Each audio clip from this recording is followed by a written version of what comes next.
Thank you all for coming. My name is Jeff Trainer. I'm a solutions architect with Forum One.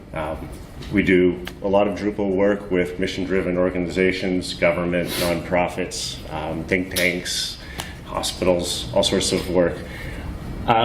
Today, I'm here to be talking about Taming Godzilla, Drupal development with JIRA and Confluence. I was inspired by this to create this proposal here, the proposal for this session. JIRA, as you may know, it gets its name from Godzilla. The original spelling of Godzilla, Gojira. 1954, the first movie, Godzilla, King of the Monsters. Well, 1956, the American version was Godzilla, King of the Monsters, came out. And it told the story of a creature that lived under the sea from the result of nuclear testing in the ocean, awakened this beast that came and destroyed cities, wreaked terror. And it embodied a lot of post-World War II fears around technology, nuclear war. 50 years later, JIRA, a couple of developers in Australia, another island country in the Pacific Ocean, were working on, they were at the time using Bugzilla for bug tracking in their software development, started working on their own issue management, change management piece of software, used the file name Gojira, the folder name Gojira, and out of that came JIRA, the change management, issue management software that we use today. Can I ask in the room of attendees today, how many people currently use JIRA? Everybody uses JIRA. And by show Not all the time. What's that? Not all the time. Not all the time. Okay. And by show of hands, how many people consider themselves a JIRA administrator for their team? All right, good. So what I want to do today, I want to talk about JIRA, some of the challenges, some of the ways that it can be a monster. Like I said, I'm a solutions architect for Forum One. I've been working with Drupal since 2006. I did my first Drupal install on 4.7. Well, I struggled with my first Drupal install on 4.7, wasn't able to release a site until 5 came out. I've worked with Drupal over many years, but in the past, over the past couple of years, I took a slight hiatus from the Drupal world and spent some time as an Atlassian consultant, working with different enterprises, helping them get set up, setting up JIRA, Confluence, Service Desk, and associated tools. And had the opportunity in doing that to see how the hot dogs get made at a lot of different companies and organizations, see how different teams are using JIRA. One of the challenges, I think, you come to a conference like Bad Camp here, and we get to see the work others do on Drupal sites. And Drupal sites themselves are often public, and so we can see how other people are building things, how other people are putting it together. But Confluence and JIRA are internal tools, they can be like the dirty laundry at a organization, and they can expose a lot of the messiness, a lot of the challenges that organizations face. And we don't get the chance to see how other people are using JIRA, how other people are using their project management tools. And so it's been a really great experience to be able to see into all these different organizations how they're using them. In this presentation, I want to go through some of the common challenges that people encounter and that I've seen that people have struggled with when using JIRA. And if there was an overarching theme, it's all about reducing complexity. So JIRA is a very powerful issue management system. It lets you configure things at a very granular level. But with that great freedom, with that great power, also comes great responsibility. And so I want to talk about some of the things that, the challenges that people are facing, I see most often with folks using JIRA. Now, again, when I created this presentation proposal, I thought that I would be able to come up with a pretty good metaphor for how JIRA is a monster. But as it turns out, just like JIRA, comes in many different shapes and forms. Our monster, Godzilla itself, is difficult to understand at sometimes. Godzilla over time here, we see, grows in complexity, grows in power.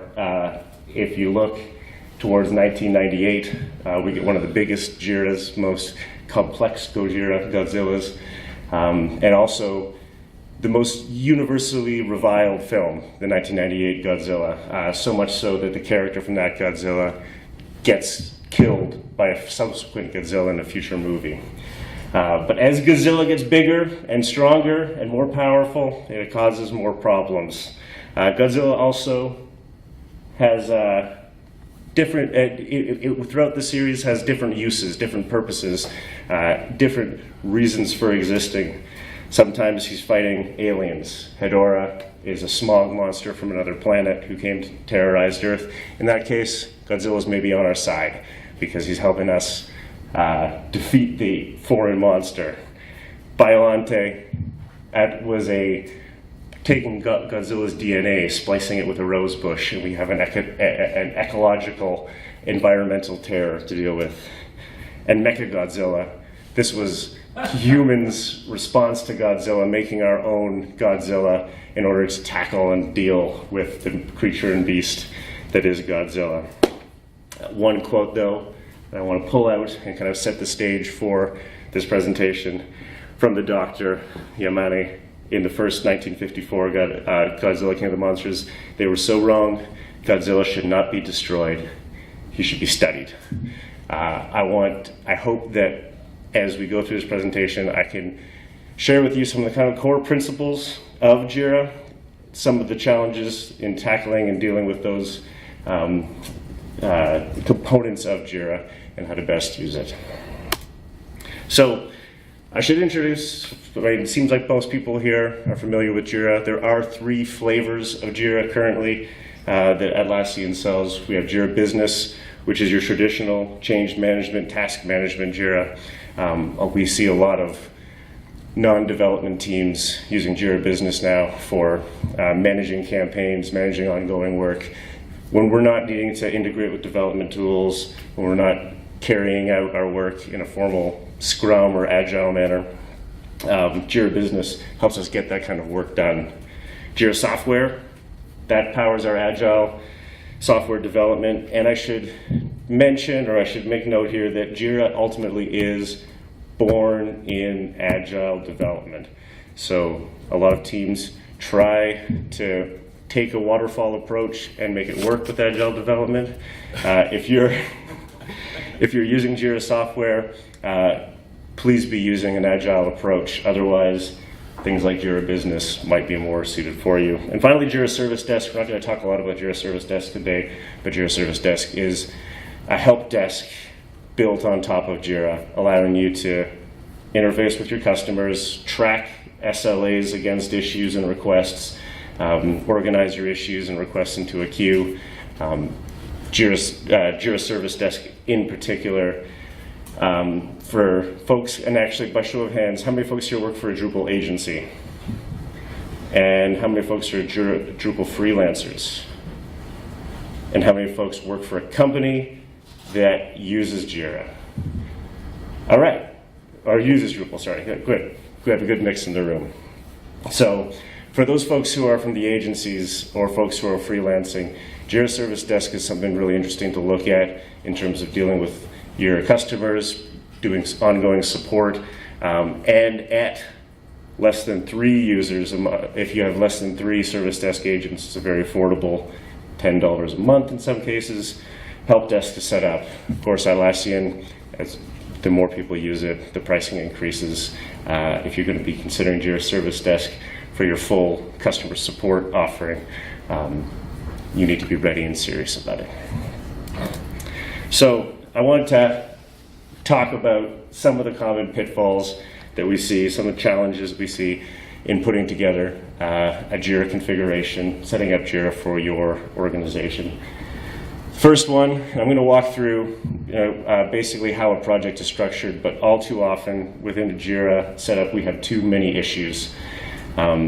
Issue types are the different types, the different units, the different things that we're going to track within JIRA in a traditional Agile board, an Agile approach. We've got epics. They're a collection of stories. We can have bugs related to stories, technical tasks, and subtasks. Out of the box, when you first install JIRA, that is what you get with a Agile software development project in JIRA. When you choose to start adding additional issue types,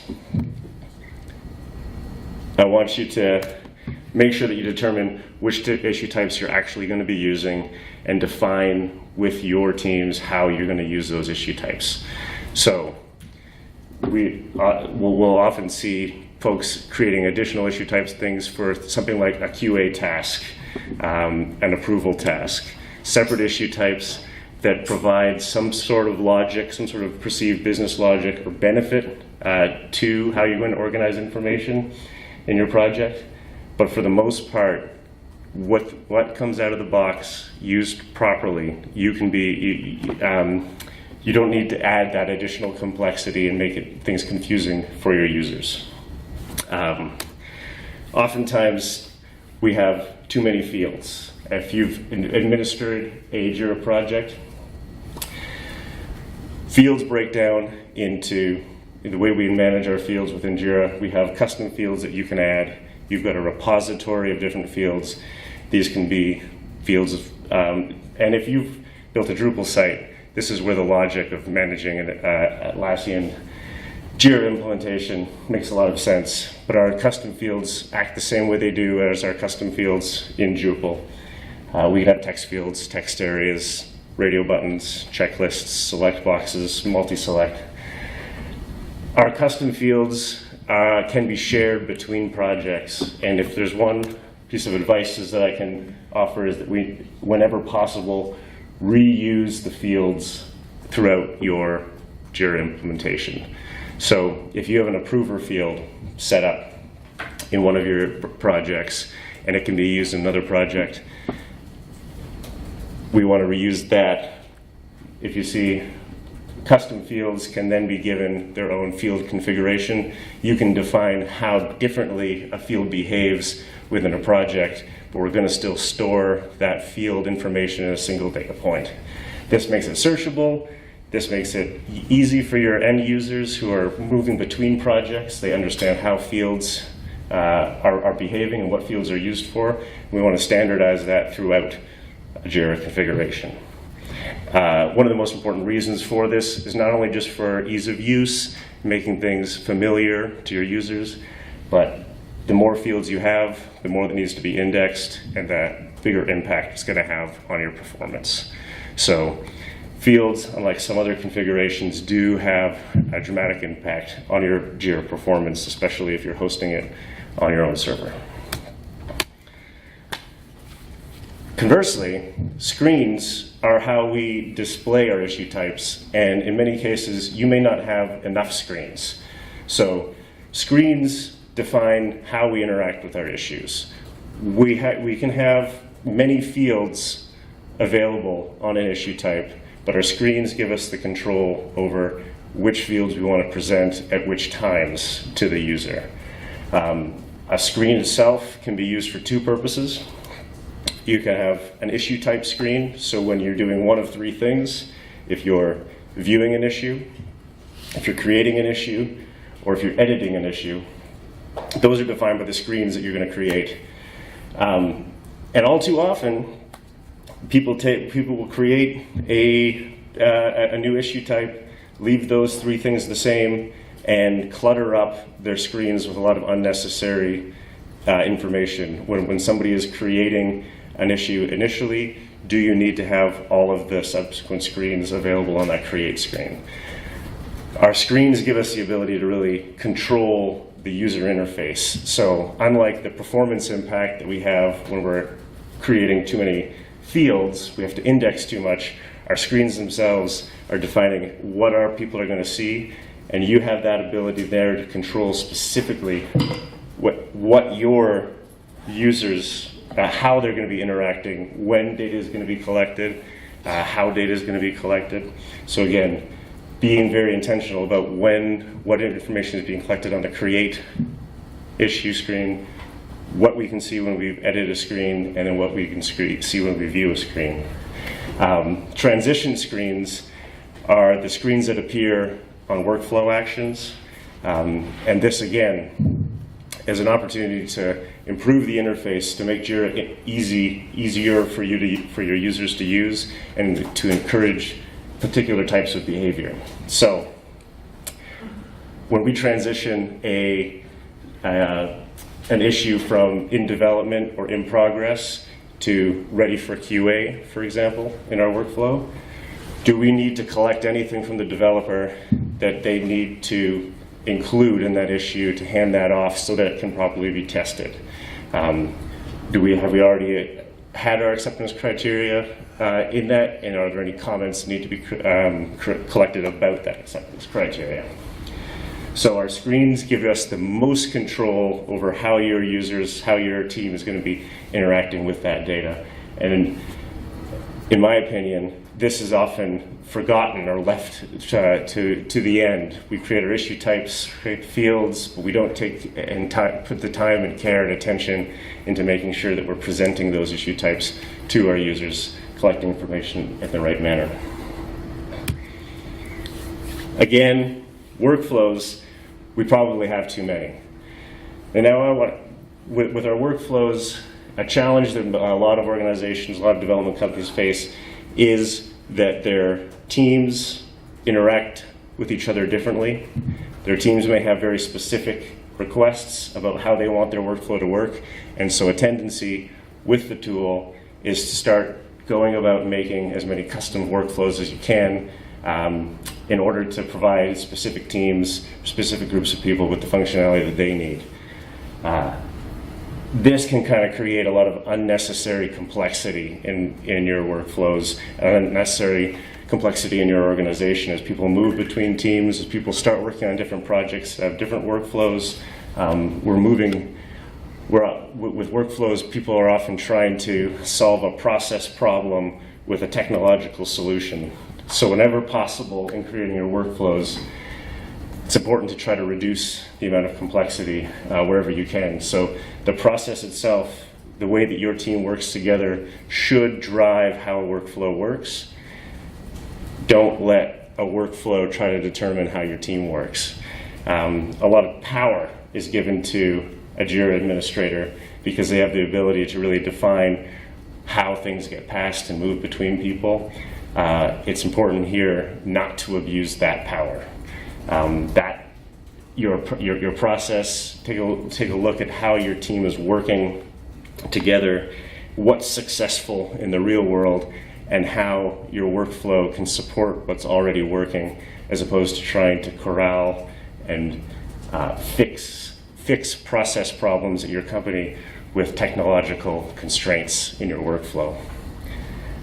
I also want to note that there's a tendency to use automation, to abuse automation within our workflows. There are some very powerful JIRA plugins that allow you to extend basic workflow functions.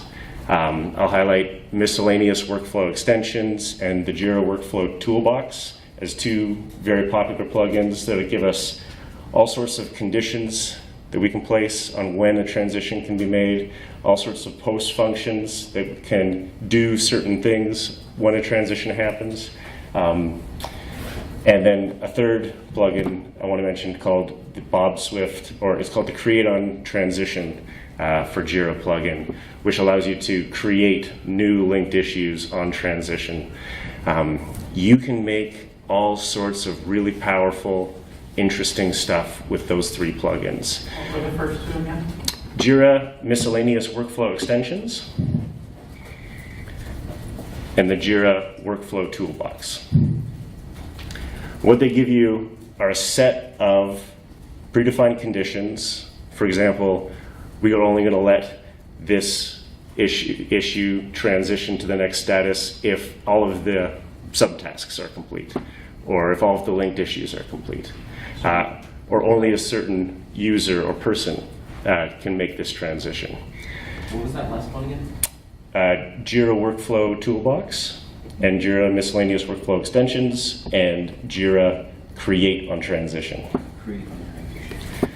Create on Transition lets you create new issues, potentially link them back to the initial issue when something happens. So if we are going to finish development on a particular issue and we want to track our QA process in a separate issue, we can say when this moves into QA, let's create a linked QA task and assign it to a particular person. This is really exciting stuff and really powerful. I've had the chance to create inventory asset management systems using these plugins here, creating maintenance tasks on hard pieces of hardware, linking them together, moving tasks automatically through transitions to represent how other tasks are working. But in every case, I'm balancing, or I'm walking a very fine line between over-automating and introducing too much complexity into giving people workflows that make sense and help them work efficiently.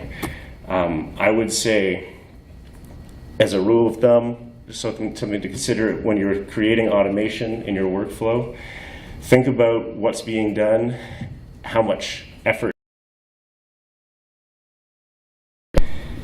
And if that's a small task, if it's a small effort for whoever's using JIRA to say update an issue with new data or create a new issue, it might be worth it for them to actually do that task themselves. If we think about the ceremonies that are part of the Scrum methodology or Scrum approach, things like daily stand-ups, things like our retrospectives and sprint reviews, we codify those events into the process so that it forces us to be communicating regularly, to be reflecting on what we're working on, to be sharing information. And in the same way, it's not wrong to ask your users when they're using a workflow to participate in adding to the issue and owning the issue and creating data around the issue. The more opportunities that you can have your users contributing to the issue and actively engaging in the issue, the better, in my mind. So there's a tendency to want to use automation in order to lift a burden from your users, but you can in turn confuse and add additional complexity that results in a burden for your users.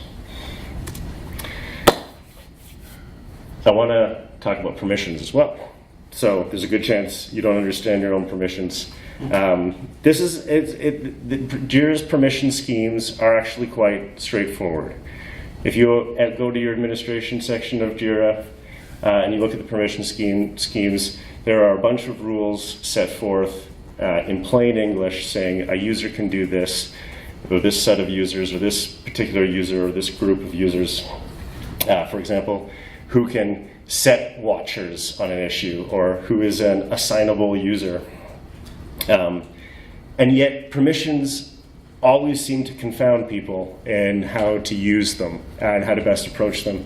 And one of the biggest challenges, and maybe this is a Drupal vocabulary thing or a Drupal, when I first started administrating JIRA, I saw that there were groups in JIRA, and I knew immediately, well, I've used groups in Drupal, I'm going to use it the same way.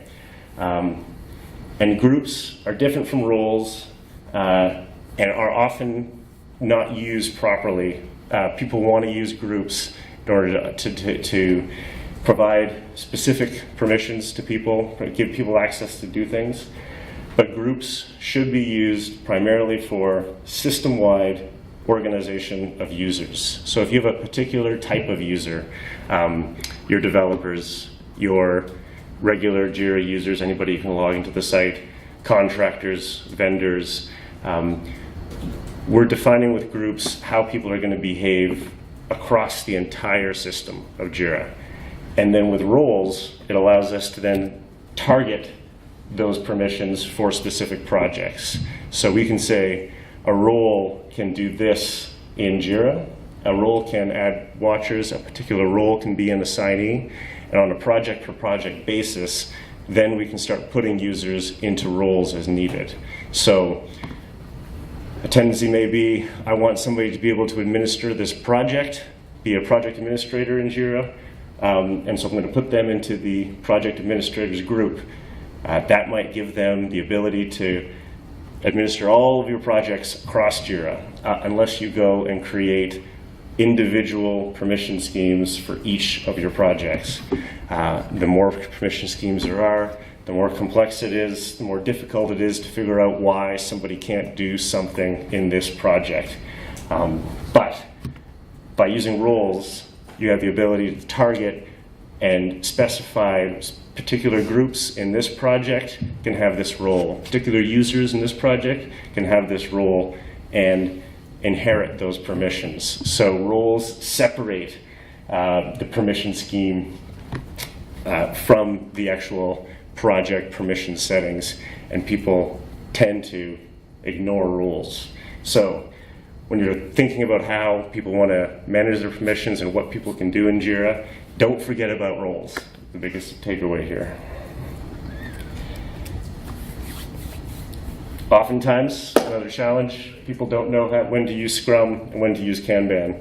I'll be blunt here, this is kind of an obvious one, I think, and yet still people challenge and struggle when to build which types of boards. But Kanban is backlog management. It gives you the ability to maintain a backlog of things that need to get done as part of a campaign, as part of a project, as part of a software release that isn't following a fixed schedule or cadence for delivery. And it allows users to pull from that backlog and start working on issues as opposed to having issues pushed to them and to be worked on. Kanban boards, I want to say, are especially useful for ongoing campaigns and non-development projects. So while the development team, the IT department, a lot of organizations are adopting JIRA for issue management and software development, more and more non-development teams within companies, marketing teams, product management teams, sales teams, are tracking issues on Kanban boards, are managing their work and that backlog of things that need to get done without using Agile or Scrum methodologies. And our Kanban boards give us that opportunity to do so. The other thing that you can remember is that you can always put a Kanban board inside of an Agile Scrum project. So JIRA gives you the ability to create boards based on all of the issues in a particular project, but you can also create a board with any search, any type of search that you can create with JQL. Show me all of the epics that we're currently working on, and I want to visualize that in a Kanban board. So our Kanban boards are workflow visualization without the time boxing that a Scrum board allows us. Scrum boards, and this is probably going to be the dumbest thing I'm going to say all day here, but Scrum boards are most useful when you're practicing Scrum. If you're not doing Scrum, don't worry about using a Scrum board. You can use a Kanban board at that point.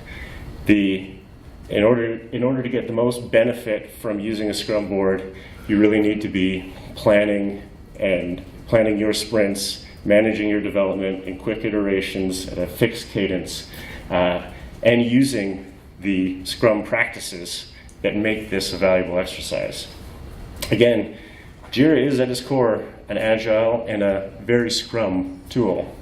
So I want to talk quickly about some of the challenges in particular organizations face when trying to use Scrum and Kanban. There's a big movement. Everybody wants to be Scrum, or everybody wants to be more Agile, but in web development, Drupal web development, in offering professional services like many of us do, it can be difficult to really do pure Agile when we're dealing with things like fixed budgets, fixed scope, sometimes even a fixed timeline. Yeah.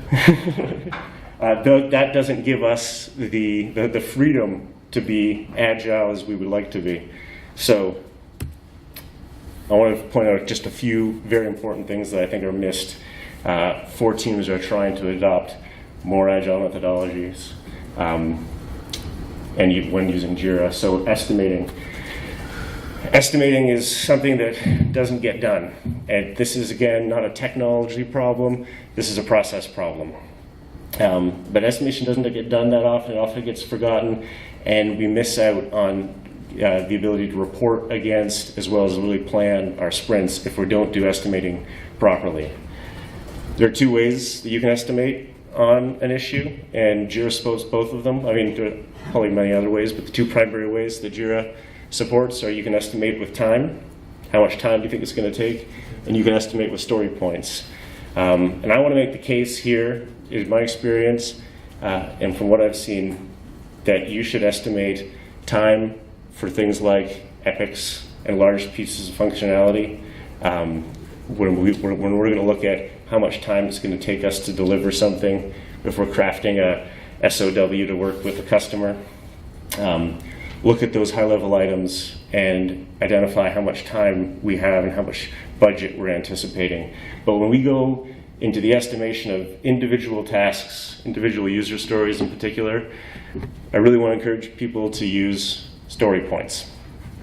Story points, if you're not familiar, are a way of performing relative estimation. So if we look at this RV here and we ask ourselves how much does it weigh, I have no clue. I'm going to guess a few tons maybe, but I really don't know. It could be 10 tons, it could be 2 tons.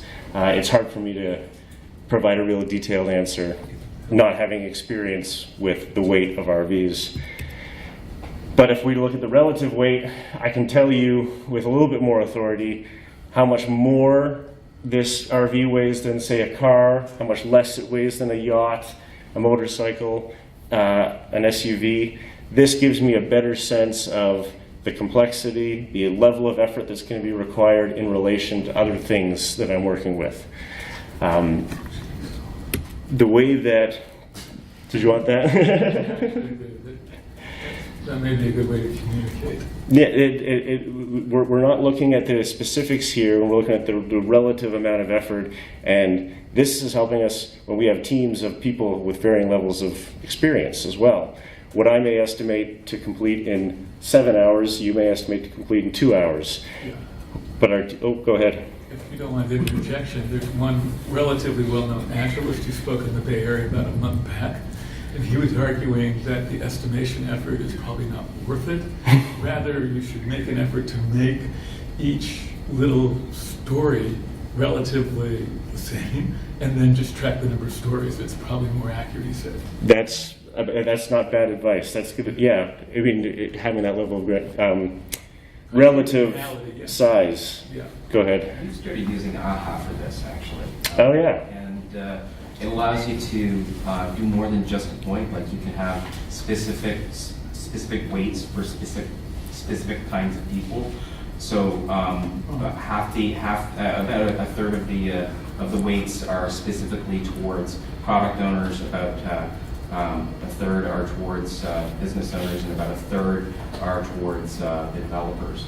And then once all of that's done, you've got a point that's ranges from plus 20 to negative 20 that then can be ordered in AHA and then pushed directly into JIRA when you're ready to start your sprint. No kidding. It's really, really sweet. Really? It's changed the conversation in our company from just hurry up and get it done to meaningful, deep conversations with business owners about why something's hard or why something isn't hard. And I think part of what it does is allows you to reflect the level of difficulty, because something that's really tough might not take all that much time, but you have to think about the right resource at that point, right? To do that really hard thing in a short period of time. So it's changed the conversation, which has been pretty neat. I'm glad you say too that it's changed the conversation, because I think one of the most important things about estimation, whether you're using a tool like you're describing or just going through the process of assigning a value here, is that you're having a conversation, and that conversation is separate from the initial budget conversation. So when I say estimating time and money, we do that when we're putting together a contract or you're putting together an agreement of how long this project is going to take. every 2 weeks when you go into sprint planning, you're on a regular cadence looking at what's in your backlog, providing estimates for those individual stories, and you're providing these, by using story points, a level of effort estimate that's separate from the cost itself, which gives your developers, and this may all just be a psychological trick, but it gives developers the ability to think about relative level of effort as opposed to how much money am I costing the company if I say this is going to take me 4 hours or 2 hours. There's a big value difference, but if I know that I have 25 points to finish this week, and I finish the first 4 points in 3 days, and I finish the next 21 points in 2 days, that's separate from a time that I'm measuring myself against, and it gives me a goal. It gives me an accomplish where I don't have to be worried about maintaining a specific predefined cadence that is, or a delivery speed that is defined during the sales process, as long as I meet my goals within this sprint against these points. That makes sense? And the Fibonacci code is here our often used the number sequence in estimation, and whoops, forgive me. And I am, there we go, an advocate for using the Fibonacci code as well. Even though when we look at those numbers, oftentimes an organization may say 8 points is 1 day, because that lets me break up it into hours, and I can kind of know that that's 3 hours and that's 5 hours. You don't want, again, we're doing relative estimation here. The important, or the nice thing about the Fibonacci code is that as the numbers get bigger, it grows exponentially. And so if I'm going to come and say that my estimate for this story is 55 points or 89 points, I'm accepting the fact that there is a lot more risk, there's a lot more unknowns as I'm trying to estimate on this large item here, and so the increments with which my estimates are going to increase also increase each time, for more risk, to account for that more risk and more unknowns in our estimation. This is always missing, not always missing, but all too often missing when we look at how organizations are using JIRA. We don't have a definition of done within our issues or within our epics. The definition of done is something that you should be agreeing with your product owner, if that's a customer or a client, and that can be a living document that changes over time, over the course of the project, but it's our shared understanding of what it means to be finished. And that's different from acceptance criteria. We're going to use our user acceptance criteria to do a QA against. Is this working the way it's intended? But our definition of done is what's going to let us get to QA. We have an agreed upon understanding. Question? I've written on my whiteboard the definition of it and the definition of done. Because before you know what's done, you have to agree what it is. And so half the problem is the ticket written in a way that we know what the hell we're working on. And only after you get that can you define what done is. That's very true. You can't. Our product requirements are hopefully in that issue or somewhere in Confluence defining what it is. But oftentimes, if we're taking like a real true Scrum approach and writing user stories that describe functionality and why somebody's going to be using it in a particular way, we don't have a definition of how we're going to do that. My other favorite one is when a developer says it's done to an executive. The executive thinks it's done in line, but they just check the code. So it's not done. It's only checked. This is our definition of done. That's where we really need to get consensus on what it means to be done. So that's a document that you should be working with. Your stakeholders should have access to that document, your product owner, your Scrum Master, and the team. And we expose that to the team. Keep it in the issue so that we know. And this is that screenshot there, if you see it. That's using the checklist plugin. It's a way that I've seen definitions of done implemented very effectively, where you can include user acceptance criteria and our definition of done criteria as checkboxes that need to be filled out. And then you can, with that, put conditions on your workflow to say, we're not going to allow this to transition to complete until somebody's gone there, even if it's a paper trail, and said, yes, we've checked all these boxes, we've completed all these things.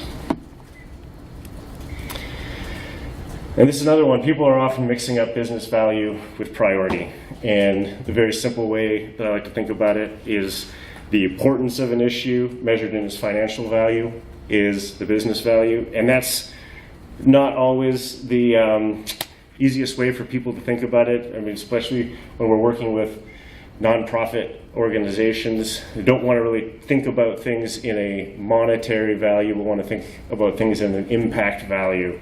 Either way, we're talking about a return on investment. What is the most important things for what we're trying to accomplish? And these are business value. I tend to recommend that people associate that with epics themselves. So for a set of functionality, for this feature, what is the value of this feature to our project? Priority is the importance of a feature measured in its urgency, or how critical it is. And this can be, issues can become more urgent when they're blockers, or they require to be completed prior to something else. And that's a totally different metric for measuring things. We can say that something has a very high priority to get this done first if we're going to create this overall feature.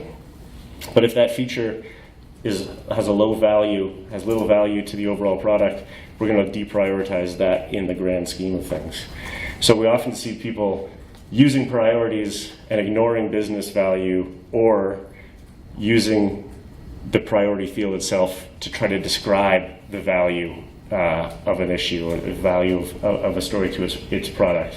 And I would encourage you, when you're doing your sprint planning, you're doing your backlog grooming, to think differently about those two things. There's another really common way of talking about it, which is severity versus impact. How bad is it broken, and how many users are infected? It might be one page, 12 levels deep in your site that's completely down, but only 3 people are going to see it, versus like a tiny little issue on your homepage that everybody's going to see. And if you talk about sort of the severity of the issue and the impact of who's going to see it, you can kind of then set priority. And so I would, if I understand you correctly, I would map severity in JIRA terms to priority, and impact to business value. Together add up to priority, because the severity is, do I have a flat tire or do I have a bug on my windshield? And the impact is sort of like, okay, well, if I have a flat tire, I can't drive anywhere. But if I have a windshield, I might not be able to see out my window, and something bad might happen. And you decide, am I going to fix my tire or clean my windshield first? Well, I mean, I can see how they both map to that, but I would encourage everybody to track those things separately. Exactly. You know, and so we have that understanding when we're looking at our backlog and we're prioritizing things for the upcoming sprints. We have both ways of looking at that. So, last thing here is that oftentimes people just aren't using Confluence, or aren't using it properly. And Confluence it gives you the ability to control JIRA, in my mind, or provide some context, understanding, and a site of collaboration around JIRA. Often, remember that within JIRA, people complain about it all the time, but you can only assign an issue to one person. If you want to assign an issue to a group, you need to create a group email account and a fake user for that group, because JIRA wants you to assign issues to individuals, and that individual is responsible for that issue. So that JIRA becomes a place where things get done, where work happens. But Confluence is where we can have our living documentation, that we can a site of collaboration and work together. When we're talking about our definition of done, that can evolve over the course of a project, and Confluence being a wiki that everybody can get into, have access to make changes, that allows us the opportunity to create a living document and track this over time. Go ahead. So how would you compare the use of Confluence to HipChat? HipChat, I mean, HipChat is a messaging, like an IRC. But it does have a place to put documents and other artifacts. It has a place to share them. I want to say, and I'm glad you brought this up, Confluence is an excellent document repository. I think one of the things that doesn't get talked a lot about is its actual searching capabilities and document repository capabilities. You can replace SharePoint with Confluence.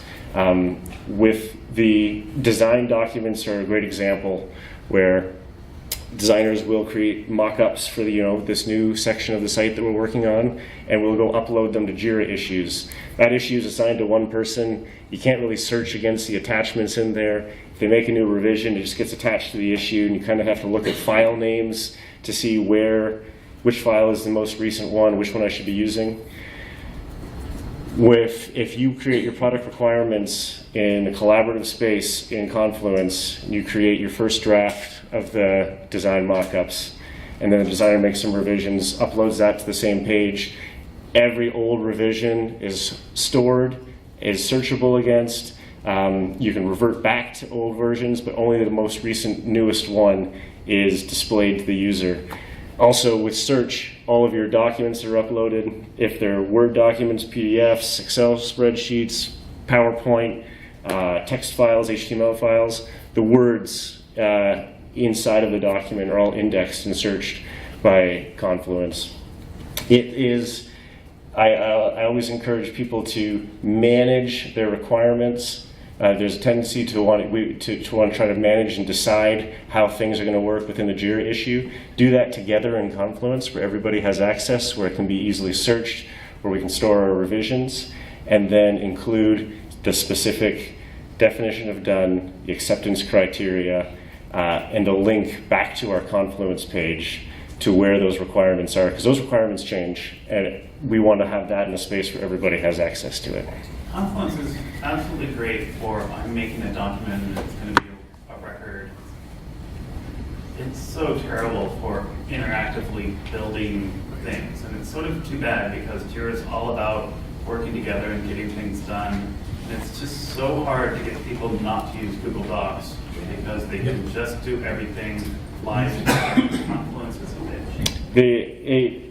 Confluence, if you can get people using Confluence and familiar with the UI, familiar with the editing tools, it can be just as efficient as Google Docs, with the exception of inline editing, which is the holy grail that Atlassian has promised us that within a coming version of Confluence, we're going to have live inline editing in the page.